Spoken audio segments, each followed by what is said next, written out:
How to know when it's time to leave. This is the focus group.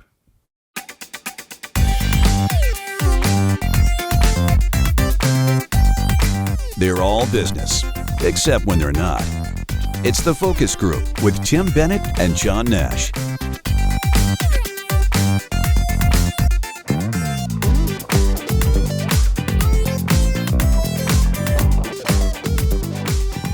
Hello, everybody. No need for he, she, them, they. Hello, everybody, John. How are you? Good. Good. Welcome to the focus group. This is Tim Bennett with my good friend and co-host, Mr. John T. Nash. We are the focus group. Be sure to catch us here every Wednesday with a encore performance, just in audio on Saturdays. It's all released through our media, which you can find at focusgroupradio.com or through our YouTube and or Facebook pages, which are labeled Focus Group Radio. Be sure to subscribe and follow, or like and follow when you are there. We don't charge for anything, so it's all free. Free. Free. I'm good. How are you, Mr. Hey, did you Nash? happen to catch CBS Sunday Morning on Sunday? I did not. Oh, okay. They had What did I miss? They had a fun interview with Ted Danson, who is still quite active and working and married to Mary Steenburgen, quite happy. And I just thought he was a lot of fun to listen to, a lot of great energy in him. And there was one part of the interview where they were talking about, he said in his household, they didn't really grow up with TV. And when they did get a TV, or when his parents got a TV, they draped a tapestry over it to hide the TV. And so his parents apparently would watch him on Cheers. They'd lift the tapestry up, turn the TV on and watch it, and then put it down. And the person who was interviewing Ted Danson said, well, what would you be doing there? What were you doing at home and stuff like that? And he said, our mother insisted that we go out and play, we read, or we do something creative.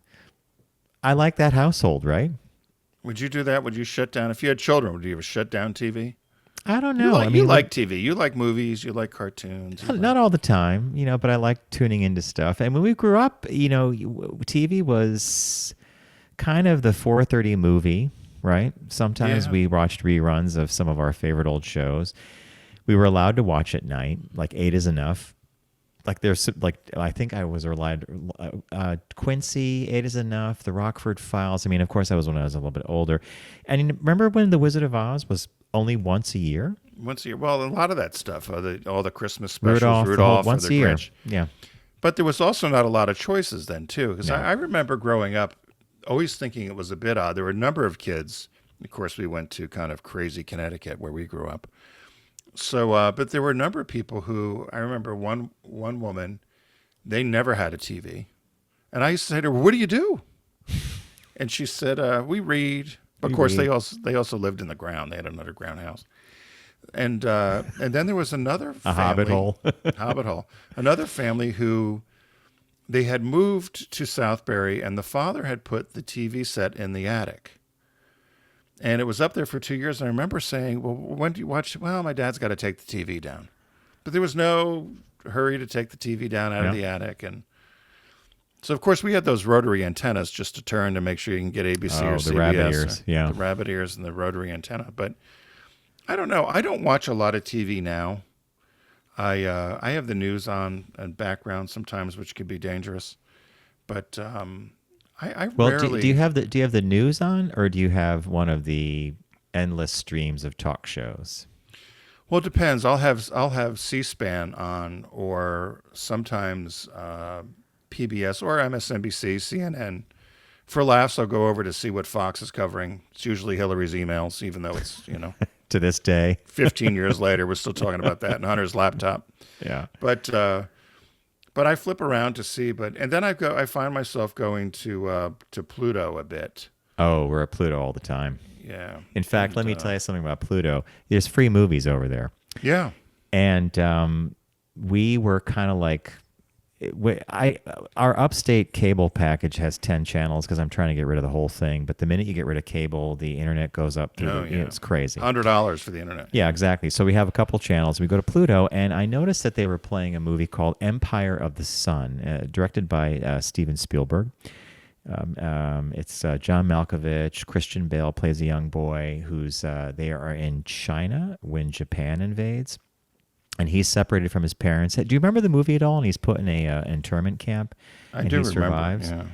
It's a really interesting film, and I haven't seen it in a long time, and we caught it like 10 minutes after it started, or maybe 15 minutes, and it had a couple commercial interruptions, but Bob said, "Boy, this is delightful." Like here's like a free movie, right? So I've been a creature of habit on Pluto right now, and I've just been watching the three things, which are, well, it's really the Buzzer channel, which is old game shows, and then Andy Griffith, Frasier, and I Love Lucy. And I must have seen the I Love Lucy's a million times, but I still laugh. We do too. They were, she's got, you can you even know the line that's coming up, Mm-hmm. ever since we said I do, there's so many things we don't. Or the country club dance. Isn't this disgusting, or a spectacle or something? But yeah, no, I Love Lucy.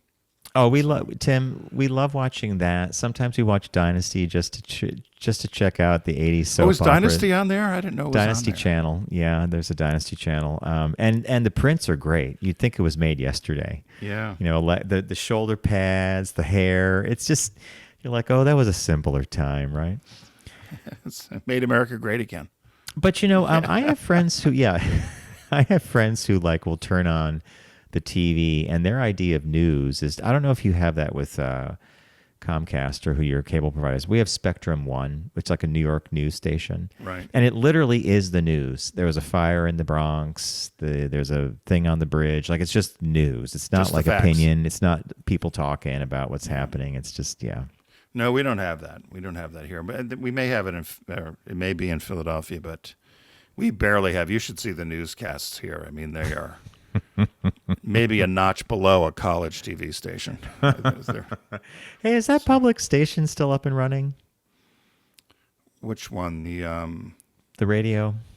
Yeah. Oh, yeah. Shockingly, I was talking to somebody about that the other day. I have to tell you offline, but yeah, no, Okay, it's they shockingly still around. They must have got some cash. Yeah, and then a little injection. So, without further ado, Mr. Nash, what caught your eye this week? What caught your eye? Here's what Tim and John found.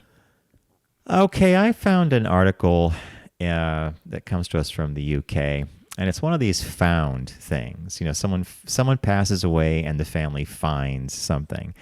And it revolves around one of my favorite shows as a kid called The Thunderbirds. Now, Tim, do you remember The Thunderbirds? On every Saturday morning down here. I laugh every time I see it because it's got you written all over it. And so these were marionettes. They were puppets. That it was the Thunderbirds. They were like a world police force, and they lived on an island. They had these really cool ships. I watched it as an adult. Like, I've seen a couple of them, and they were really slow. I mean, they were like, okay, can we get going here? But as a kid, you loved it. And in fact, they called the puppetry super marionation. So it was a combination of puppetry and something else. So a film editor who used to work with Jerry Anderson, who I think I see you on the far right. with that blonde wig, That blonde hair you used to have. That could be me, or I could be Lady Penelope, whoever that was in the chair. But a film editor who used to work for for Jerry Anderson and the company that produced the Thunderbirds passed away, and his family was going through a shed in Buckinghamshire, and that's where he lived. And they came across a series of light-sealed cans of film from the 1960s. And they were, in fact, of the Thunderbirds. So Thunderbirds were the international rescue team, as I mentioned. Century 21 Films, who now owns, I think, the copyright to this, has acquired the footage. They're going to digitize it. And what the family found when they looked through some of these episodes was they recognized the episode, but then sometimes a scene would pop up that they'd never seen before. And so what they've done is they have found actual footage in these cans, light sealed, of scenes that never aired from the original Thunderbirds show. Now, I'm not sure how that's going to change the narrative of any of these shows because, as I said, as an adult, they kind of move slow. So if they add another scene, who knows what's going to happen. But they're planning on releasing the, I guess it's the, what is it here, the 100th anniversary? Oh, the 60th. Oh, my God, Tim, the 60th anniversary of the Thunderbirds is going to be next year, 2025, and they're hoping to release a whole new set of these along with the found footage of these scenes that were deleted, that they must have been edited out or something, but this editor kept the full thing. So I just love when this happens, when they find stuff like this. And for the puppet show, the reason Tim and I love Thunderbirds, I should say the reason we love Team America, which is a movie that we believe everybody should have if you're a fan of the focus group, is because Trey Parker and Matt Stone, creators of South Park, must have been fans of the Thunderbirds, because the movie is a puppet movie, right? Like the Thunderbirds. Right. So this was a precursor to Team America, right? Except Team America is so kind of tasteless and raunchy at times. Over the top.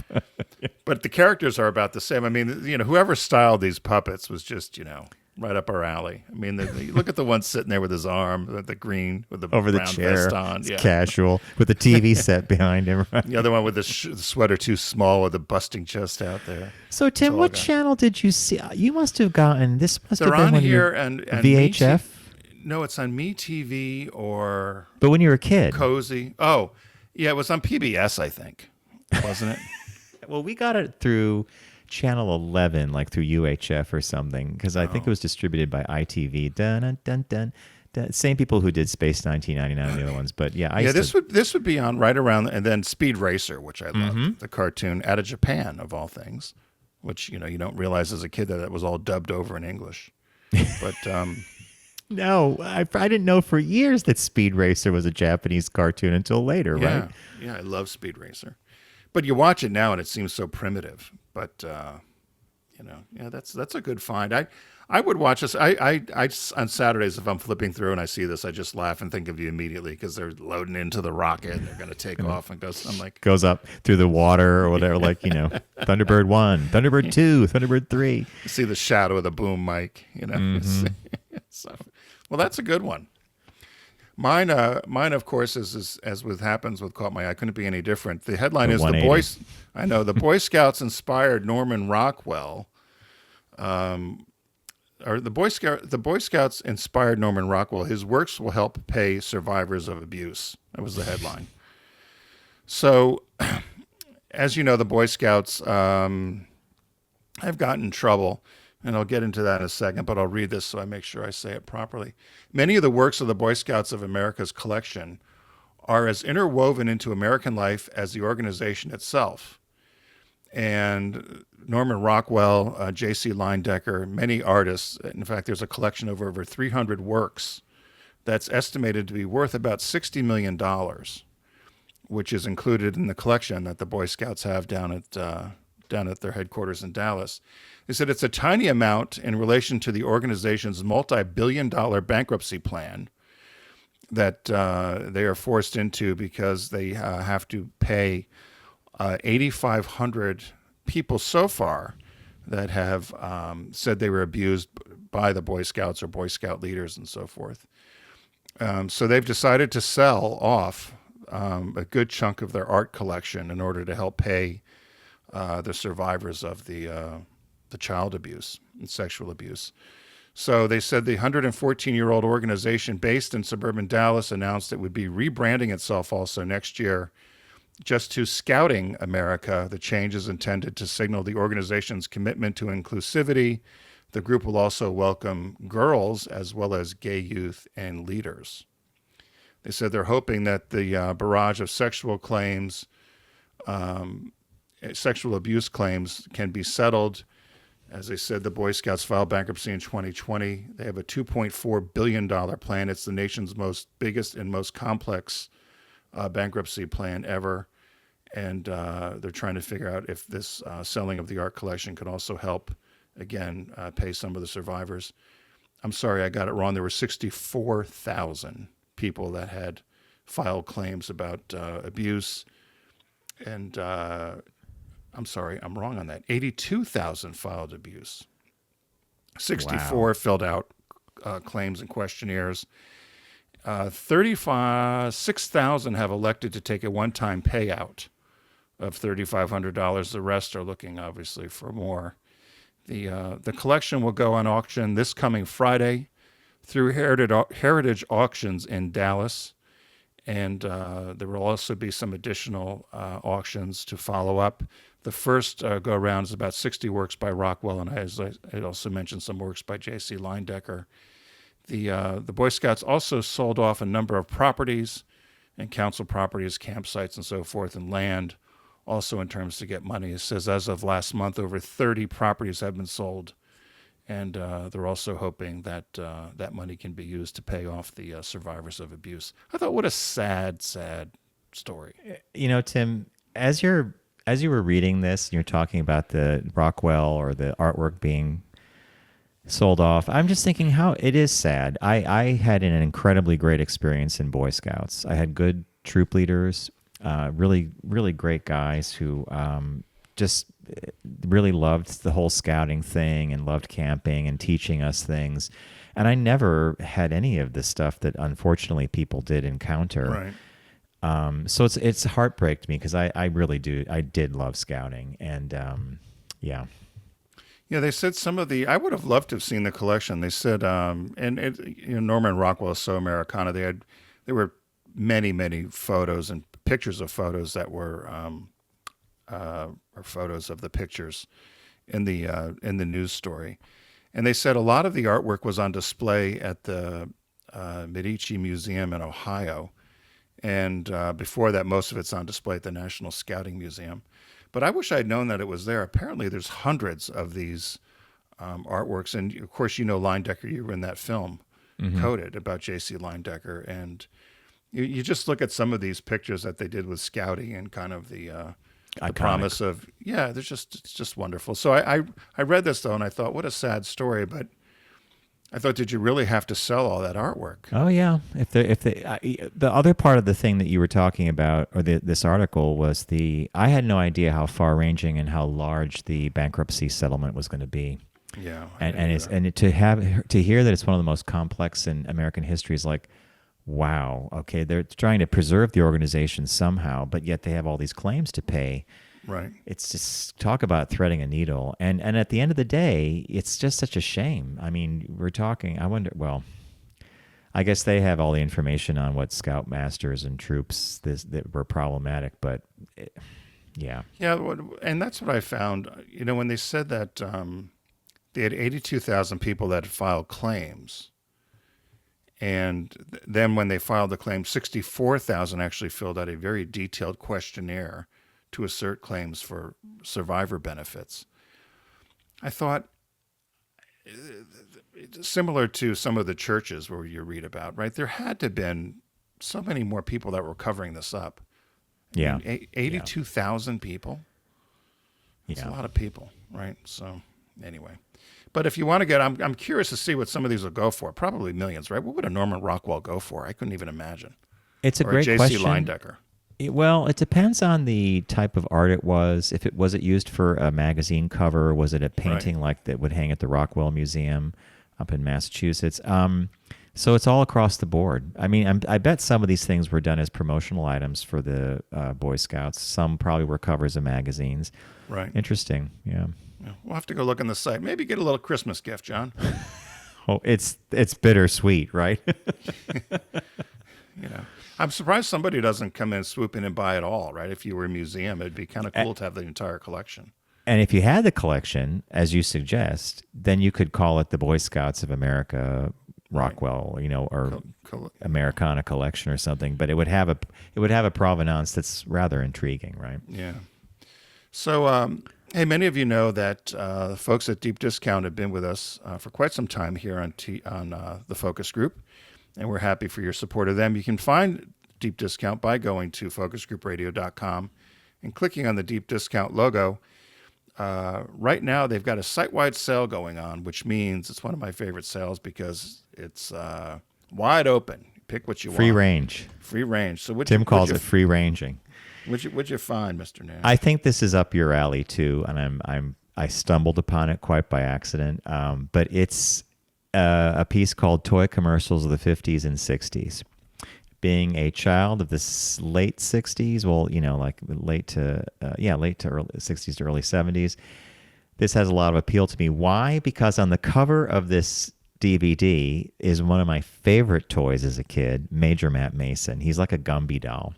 You know, he had wire inside and had a space helmet. It was Mattel's first man in space. Love him to death. And in fact, a little side story. So anyway, this is a nostalgic collection of toy commercials that anyone who grew up during the golden age of television will remember. So it's probably like light bright, making things with light. Oh my God, I love old toy commercials. I had seen something similar like this, and I think it might have been on back order. So I'm glad to see that it's available. $11.81. So on the Major Matt Mason front, I had this doll for years, and he had a moon scooter. He had a bunch of things. He had a friend from Jupiter called Callisto. Which is, you know, and so I went on eBay about, 10 or 15 years ago, and I found a really good Major Matt in great condition with his helmet, and I bought it. And about 2 weeks later, a tiny box arrives, and I open it up, and you know the box you get your checks in? Right. You used to come to that, the doll was in there, and I was like, oh my God, I've been duped. So I call my mom, and I said, Mom, I just got this Major Matt doll from eBay, and you know, it's tiny. Oh, sweetie. Hold up your hand. So I hold up my hand and I'm on the phone, and she goes, now imagine your hand is half the size it is today. And I said, okay. She goes, now put the doll in that and see. And I'm like, oh. So is it really that small? Yeah, it's a tiny. It's not a big action figure kind of thing, but Not like a G.I. Joe or something. Yeah. So my pick is toy commercials of the 50s and 60s. This is going in my cart later today. It's a $11.81 DVD, and I think it's just going to be a fun ride. That's a perfect one. I picked something that I mentioned before, but I've loaned it out and it never comes back. So that's why I put it on the list again. It's absolutely fabulous, absolutely all of it. So if you're a friend of AbFab, this is the opportunity. You can get on DVD. You can get the entire seasons 1 through 3 have actually been remastered and had some work done, and then you'll get the other 2 remaining seasons plus specials, the movies, some bonus material, exclusive interviews. It all comes in a super luxe limited edition faux iguana skin clutch bag. All those words. Right. So you actually save over $55 if you get it now at deep discount with a price of $103.20 for the entire collection. And, you know, I plugged one in the other day and they still hold up. You know, there's some references you have to understand, references of celebrity now and then, which sometimes go over my head, but they're still enjoyable and I still get a kick out of them. You know, the one that we popped in the other day, or I think we saw it, was where they go to Marrakesh. Yes. And that whole, and they sell Safi into slavery, then they rescue her at the end. I mean, it's so bizarre and crazy and funny. But I love when when Safi realizes they're going to Marrakesh, and she says, well, I'm studying about that part of the world and I would love to go to Morocco. And Eddie's like, well, okay, you can go. And Patsy's like, no, she can't go. And he goes, well, she wants to go here. And she goes, Marrakesh is Morocco, you know. That's when they're on the plane and they're like, Madam Oiselle. When you and I were doing that's when they're going to France. About the that liquor. episode's when they're going France? to France. And When she they goes, were trying to get she the goes, liquor. Pour Madame Oiselle. Oiselle. And then she goes, I hate France. And that's the episode where they think they have cocaine and they're playing ping pong, but they get caught at the airport. And then at the end, the guy comes back in and says, oh, it's a harmless white powder. And Patsy's furious because she realizes she's been sold. And she's not mad that she bought like bum drugs. She's mad that she enjoyed playing ping pong, right? Classic. I'm glad to see that seasons 1 through 3 are being remastered and touched up a bit, because those are the original real AbFabs to me, the seasons 1 through 3. Well, I laughed about your Marrakesh joke because that was like one of our clients who was excited to go to Puerto Vallarta, but she'd never go to Mexico. Until one of her friends said, that is Mexico. No, I'm going to Puerto Vallarta. That's Mexico, sweetie. Anyway. All right, we do have a new release this week, and the movie's called Dance First. So I did a little research on this, and it's a 2023 biographical film, released in 2023, about the Irish playwright Samuel Beckett. It's directed by James Marsh and written by Neil Forsyth. It stars Gabriel Byrne as Beckett. with a supporting cast of Fionn O'Shea and a younger Beckett played by Aidan Gillen as James Joyce. I love Gabriel Byrne, and I heard about this movie when it came out, and now it's available on DVD and Blu-ray. So if you want to just go to YouTube and look at the trailer, I think you'll be sucked in. Gabriel Byrne does a great job, and it says the film documents the Irish writer's life from his childhood, his friendship with James Joyce, until the incarceration of the latter's mentally ill daughter, Lucia Joyce, his relationship with his future wife, his time as a fighter for the French resistance during the Second World War, his post-war literary rise and subsequent Nobel Prize for Literature in 1969, and, of course, his affair with translator Barbara Bray, and his later life until his death in 1989. Throughout the film, Beckett carries on an interior monologue. So when I saw the trailer, it's like he's talking to himself about events that you're also watching, but it looks like a great film. And that's our new release this week. It's available on Blu-ray for $19.74. So recapping, site-wide sale at deepdiscount.com. And you get there by going to focusgroupradio.com, clicking on the Deep Discount logo, start your shopping experience.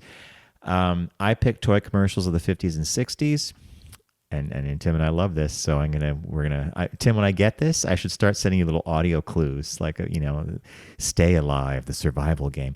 It's $11.81. Tim picked because he's a good neighbor and he lets people borrow his things and they don't return them. Absolutely fabulous, absolutely all of it. So it's all seasons. Some of the original ones remastered, DVD, $103 for that and 20 cents.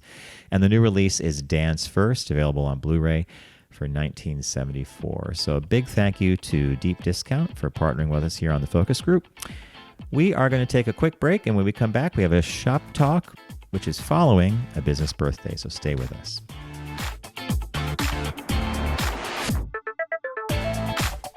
You're listening to The Focus Group with Tim and John. Learn more at focusgroupradio.com.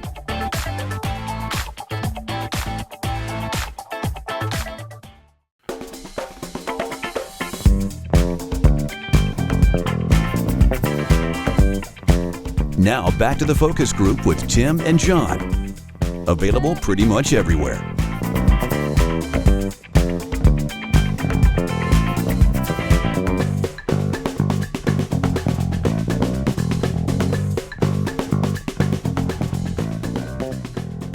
Hello, everybody. Welcome back to the Focus Group. Tim Bennett here, as always, with my good friend and co-host, Mr. John T. Nash.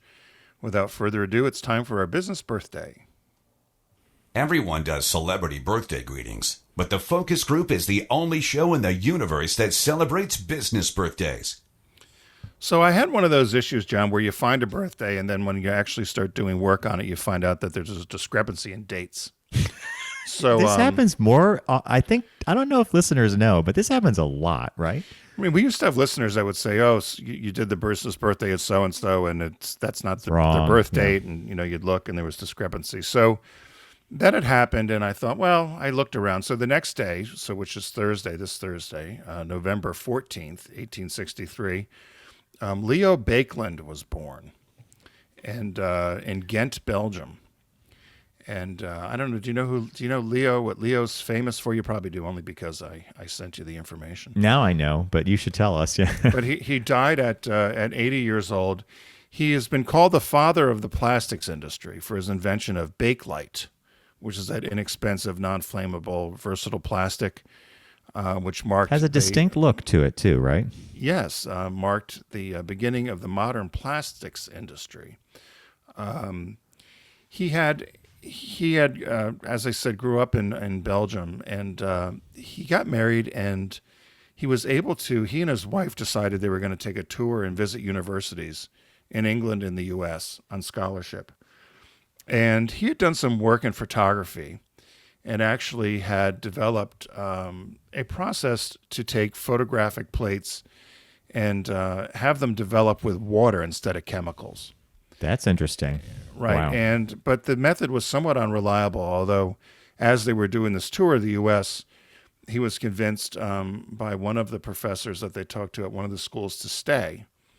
And so he stayed and worked as a chemist intern on this photographic paper, and actually came up with something called Velox, Velox.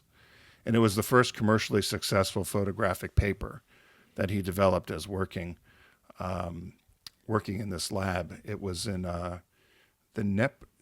somewhere in New York State, Yonkers, New York. Okay.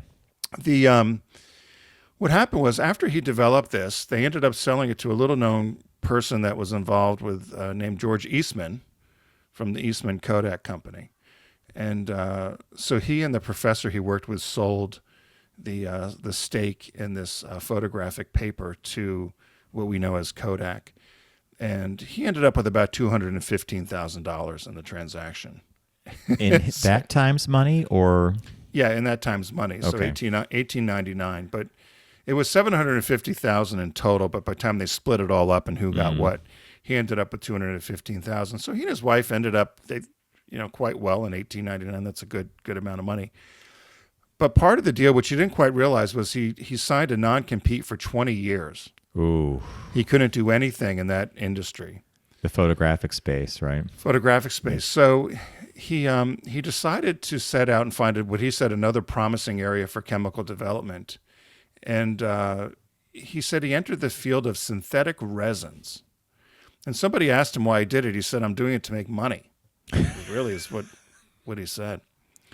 So after a number of trial and error, he was intrigued by the possibility that materials could be used for molding. And that was when he combined phenol with formaldehyde. And it gets into this long chemical process, which we won't get into.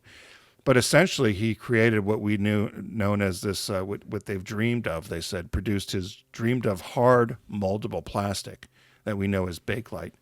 The invention of Bakelite marks the beginning of the age of plastics. It was the first plastic invented that retained its shape after being heated. So you would find it in radios, telephones, buttons, electrical insulators, jewelry, types of flatware, and because it was also a great electrical insulation as well as heat resistance. And so applications spread all over the world for the use of this. And so he started a company, did quite well. Family was involved in the business, but they said as he got older, he grew real cantankerous and kind of crazy. He was honored, of course, with many different awards and industry titles, but in both chemistry and inventions and plastics and business. And at one time, they said there were over 15,000 products that were developed using Bakelite. He held more than 100 patents, and they said, as I said, as he grew older, he became more eccentric. He had a fierce battle with his sons over salary issues in the company. So he ended up selling Bakelite to Union Carbide in 1939, and sons weren't all that excited about that, of course. So they said he became a recluse. He attempted to develop an immense tropical garden in the winter estate of Coconut Grove, Florida. Never happened. Tried to create this garden. They said he died of a stroke in a sanatorium in Beacon, New York in 1944. And he's buried in Sleepy Hollow Cemetery in Sleepy Hollow, New York. It's all over the state of New York. He's in Yonkers. He's in Sleepy Hollow. He's in Beacon. His father was a cobbler, John. Again, You can't buy shoes like that. No. Bakelite was such a revolutionary product that if you look at the products designed in the 20s and 30s, like Tim mentioned a whole bunch of things like radios and stuff like that, it literally defined a whole class of industrial design because designers could create shapes and things that they couldn't do before because of this hard moldable plastic. And to this day, you'll go into an antique store or something and you'll see something that's Bakelite, right? It's either jewelry or it's an old, something, a kitchen thing, whatever. I think it's a pretty interesting thing, huh? Do you have anything made out of that material? We probably do. Laying around. I think a lot of the old Christmas stuff used to be made out of Bakelite because, again, it was heat resistant, right? My grandmother had a set of flatware, knives, forks, spoons, and whatever with the Bakelite handle. And I don't know where they are. I think as a little kid they were kind of a yellow white color. Mm-hmm. I think we probably thought it was ivory, but but it was this plastic. Yeah, But, yeah, I'm glad you mentioned that because my grandma's kitchen was filled with Bakelite. I remember she had a Really? little clock above her stove that was a Bakelite clock. It was like square. And almost looked like you took someone's wristwatch and put it, Yeah. made a clock out of it and put it up there. And they had a unique color to it too, right? Yes, I mean, the yeah, it greens and the did. reds and the golds. I mean, it was very, very cool. So that was our business birthday this week. It's a good one. Yeah. So our shop talk this week comes to us. It's actually an opinion piece, and I found it on LinkedIn. So one of the advertising blogs that I follow, this woman, her name is Dr. Lauren Tucker. She had sent out this kind of mass email to her connections on LinkedIn, thousands of connections on LinkedIn. And I ended up, through knowing somebody through a connection, whatever, got dumped into this feed, and I started reading. And I read it, and I sent the article, or the opinion piece, over to John. And the headline was "Why I'm Leaving the Fight for Justice Behind and Not Quietly." And so I did a little more research on her. She was the 2023 Ad Age Leading Woman recipient. She's also known as an inclusive leadership coach, DEI consultant, writer, speaker, so forth. She has a company she founded called Do What Matters. It's an inclusion management consultancy that will help your company build an inclusive culture positioned to drive growth in an increasingly multicultural global world. And she made the decision after the election, so this is just a couple of days ago, that she was going to just leave this type of DEI consulting business because she felt, as an African American woman, she's done all she could at this point, and she's just done kind of fighting the good fight, because she said she wasn't sure. I'll say it correctly. She said, "I've spent decades in the trenches battling inequity, calling for justice, and defending the idea that change is possible. But after years of fighting, I've come to the bitter conclusion I was naive." And she says that she has fought hard, but maybe not hard enough. And she's paid the price politically, personally, and professionally. And she assumed people that would benefit most from her work didn't seem to really care. And I think this is a kind of a hit at the election, right? Yeah, and you picked this so that we could also tie LGBTQ into this. And something that she said about her fight for progress was she was tired of she's not interested in burning bridges. Right. She's just done laying them down where they were never wanted. And she said, "For every fight I entered, I was met with a society too comfortable in its inequities, a world unwilling to see past its blinders, and individuals who would rather maintain the status quo than consider what justice for all would actually look like." And I don't want to reduce the article to us. I think her passionate essay is well worth a read. But it also brings up this whole, and that one paragraph kind of brings up this whole notion of, Mr. Smith goes to Washington. When you're going to fight City Hall, when you want to make change, it's not going to be easy. And you're going to have to go through entrenched value systems. And sometimes it's not even people not wanting to do the right thing. It's just Tim and I have sat in meetings where an executive has a vision of doing something, but then smartly will just say, "Well, I don't have the political capital to do it. I know other people are not going to take it up." In other words, gaming the system out to say, "It's just not going to happen, guys. It's not going to happen." And even though you know the right thing to do, it doesn't always get done. And in this case, I think that she's also a victim of the incredible meteoric rise of the DEI initiatives after, I guess it was in 2020, which in some cases were a knee-jerk reaction to the George Floyd issues. And I think companies adopted all these policies because it looked good, but they might not have internally actually been ready for it or even wanted it. And some of their employees are actually quite upset about it. So it's a minefield when it comes to this thing, and it always was. I think that the recent election kicked the hornet's nest even further. You're right, and there's a well-known person that you and I know professionally that very much did this similar work within the LGBTQ space for workers and in business and advertising. And I bumped into him, and he had said something very similar to what this person had mentioned, that he was done. He just said, I'm done. He said, I've tried. And he phrased it, he goes, we always seem to take 2 steps forward and then it's 3 steps back. And he said, so I just am tired of going against the flow all the time. And he was going to do something else. And I wondered about this because you and I have talked to, and this is where the LGBT thing comes, the LGBT Q issue comes into play. You and I have talked a lot privately about who's actually in the space, who's doing work, who's doing good work. Back in the 90s, we could name 3 or 4 firms that were very entrenched in working with businesses and trying to talk to the consumer, LGBTQ consumer. I'm not sure right now, other than maybe a car company here and there during June, that we know of anybody that's actually doing this work. And that's kind of what I took away from this, is that I could see where she would be disappointed and just say, I'm done with some of this. And I don't know if you felt the same way after you read it. I did. And I also think that one of the problems with discussing DEI is that a lot gets lumped into it. You know, Tim and I are aware that diversity, equity, and inclusion efforts usually are human resource issues. Yep. It's about increasing the talent pool. It's about balancing out the workforce. It's about creating opportunity. But Tim and I live in a world, we're doing marketing and advertising.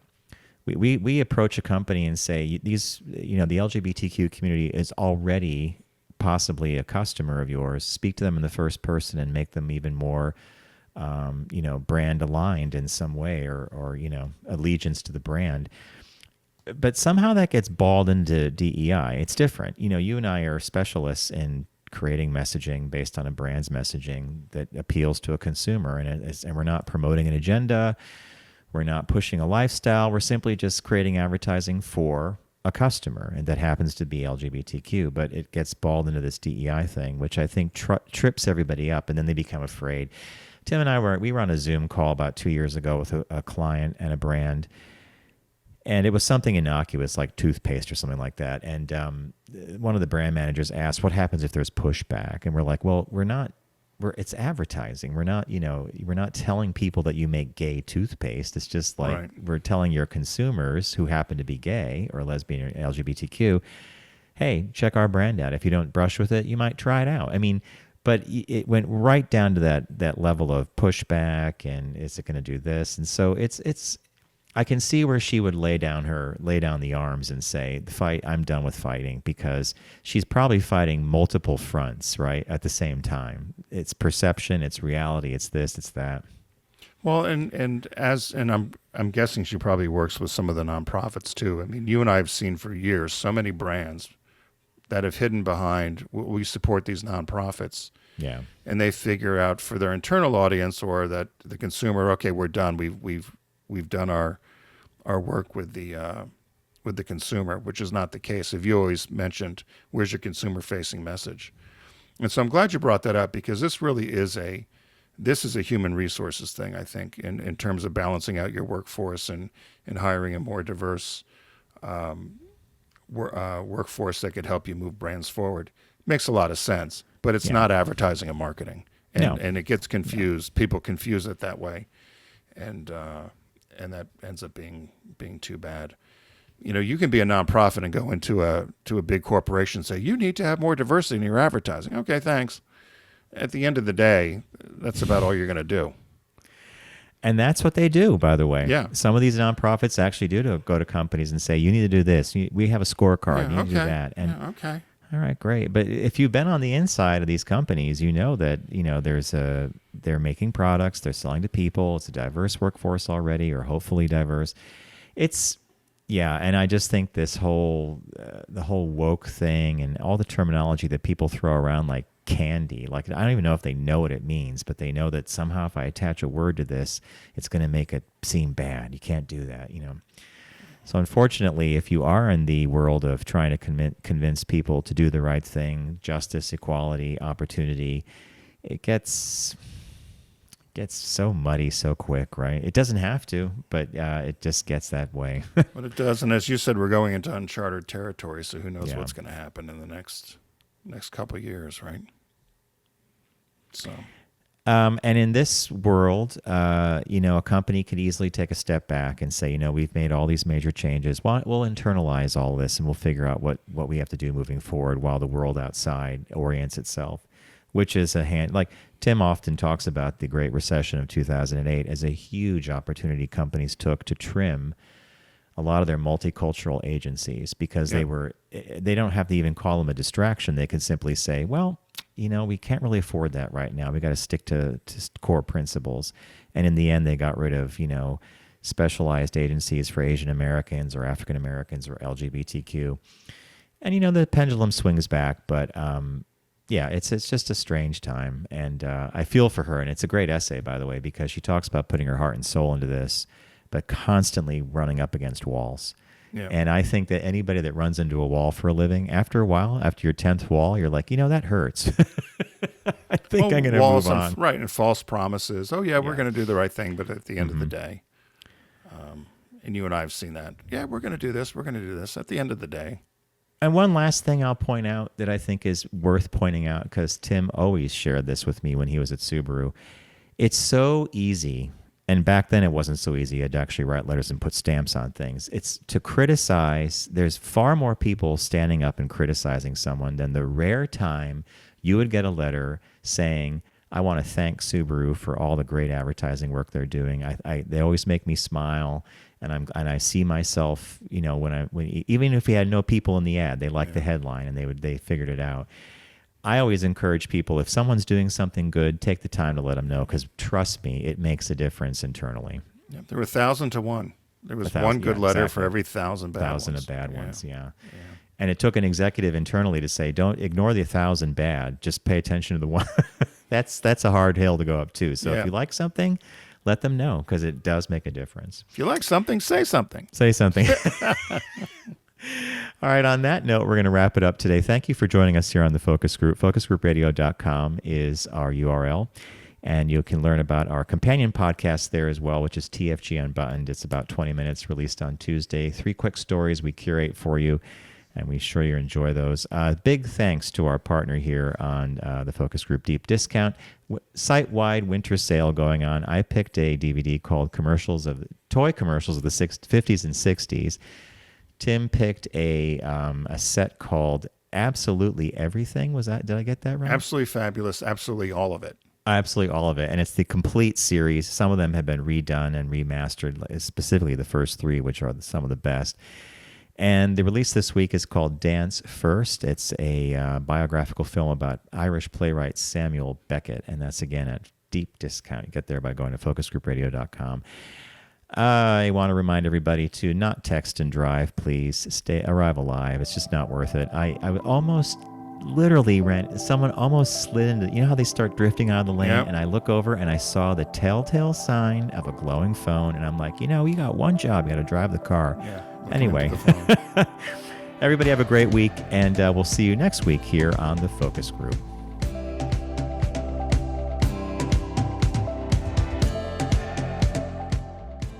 It's the Focus Group with Tim Bennett and John Nash. Accessible on all platforms. Subscribe, like, and rate us on your platform of choice. Learn more at focusgroupradio.com. That was a stunning focus group.